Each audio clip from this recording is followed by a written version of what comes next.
Iran की आवाम के साथ इंसाफ का फैसला। मकबूल तरीन फैसले के बाद दुनिया के बेशतर ममालिक में चर्चे होने लगे। ईरानी पार्लियामेंट ने बढ़ती हुई महंगाई पर कंट्रोल में नाकामी पर वजीर सनअत तिजारत को अपने ओहदे से फारिग कर दिया।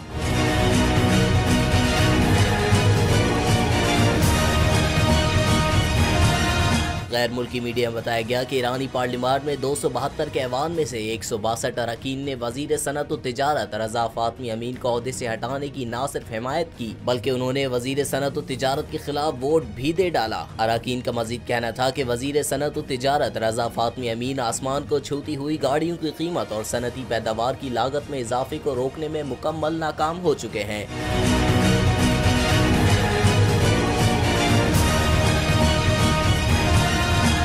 हवाए नफ्स की है हुक्मरानी, लुटेरा कर रहा है पासबानी।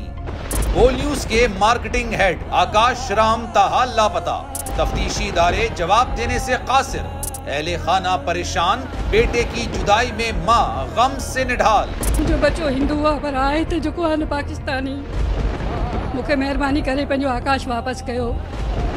हुकूमत से बेकसूर और मुहिब्बे वतन बेटे की बाजियाबी के लिए फरियाद। आकाश राम के अगवा के खिलाफ अहले खाना की जानिब से सुप्रीम कोर्ट में दरख्वास्त दायर। सुप्रीम कोर्ट के चीफ जस्टिस उमर अता बंदियाल से आकाश राम के अहले खाना की जल्द समाअत की इस्तदा।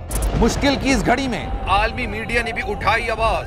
CNN, आज तक, इंडिया टुडे, टाइम्स नाउ समेत आलमी मीडिया ने आकाश राम के अगवा के खिलाफ दिया बोल का साथ। उफ क्या जुल्म है, बोल इंसाफ का मुंतजिर। सब्सक्राइब करें और बेल दबाएं ताकि कोई खबर रह न जाए।